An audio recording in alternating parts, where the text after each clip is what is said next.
Hi, I'm Darius Ramsey. And I'm James Rhoads. We're the Ramsey Rhoads group here at Berkshire Hathaway in Camp Hill, PA.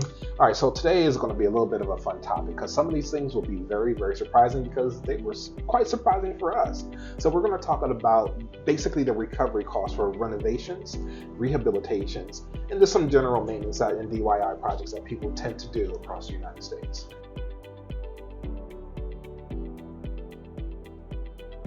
Yeah, we have access to a really great report from the National Association of Realtors called the Remodeling Impact Report, which is done here in 2022. It's done each year, actually. We found some pretty interesting information as far as some of the top cost recovery for some of the interior projects that you're maybe looking to do in your house, along with the exterior projects as well. So what we mean by recovery is basically like if it's going to cost you $3,500 to do a repair, well, how much is it going to increase your home in value after that?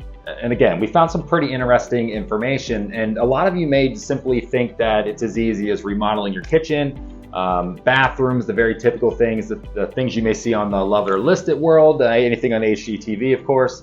Okay. But I definitely thought it was very interesting. And for the record, I do love Love or List. Just putting it out there, like I'm not one of those people that are like, oh my gosh, so hard. I actually kind of like it. We're not going to talk about the other shows that he loves. Anyway, so I thought it was very interesting, and I'm kind of not surprised, especially with the world we just came out of here, recovering from the pandemic. Everybody was doing a lot of home projects over the last few years, and one of the largest, according to the National Association of Realtors Remodeling Impact Report, the biggest return on investment from what we're seeing here is the hardwood flooring actually being refinished, 147%. That's pretty huge. Yeah. The next in line was actually replacing your new wood flooring. Insulation being upgraded in your home is also very important. We're seeing it being very important to have a good heating and cooling, a good R factor for your insulation throughout your house, definitely a key. Basement conversion to extra living space. A lot of us were crammed at home for quite a while, and we need a little bit of room to work from home. Yeah, get away from the kids. Exactly. And then obviously closet renovation. I know I definitely did that in my house when the time came because it's one of those I put it off for too long and got it done. So yeah, thought it was very interesting. They were the top 5 though, kitchen, bath, where they were not at the top. So on the exterior side, so one thing that we want to keep in mind that of the top 5, only the first 2 are actually using 100%, right? So that first one is actually roofing. So we all know that, putting that roof on, whether it's a 20, 30, 40, 50 year, you most likely are going to see that money back depending on how old your roof is. But that's at 100%, the money that you put in, the money that you're going to get out when it comes time to sell.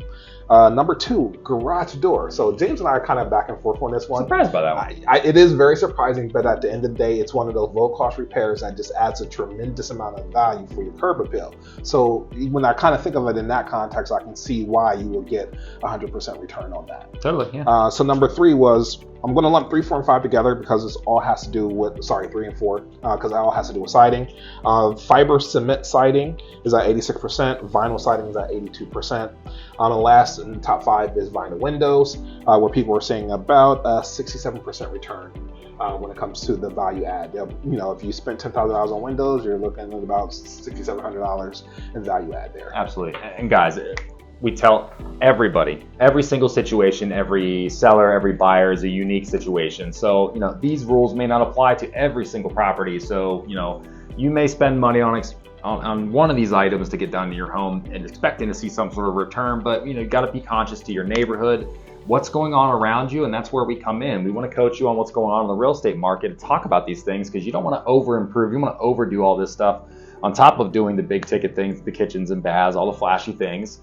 And, it's just important to be conscious of that for sure. Yeah, and we both know that, when it comes to some of these renovations and DIY projects, it's not necessarily to sell your home or to see a value back, but it's to add to the joy of you living and staying in your home. But if you are doing repairs, considering that you're going to go ahead and put your house up on the market, we definitely do ask that you give us a call so we can talk to you and give you our experience and what our thoughts are on the matter. Absolutely. I am James Rhoads. And I'm Darius Ramsey. Thanks for watching, you guys, and we will see you all in, Couple weeks? 2 weeks. See y'all later.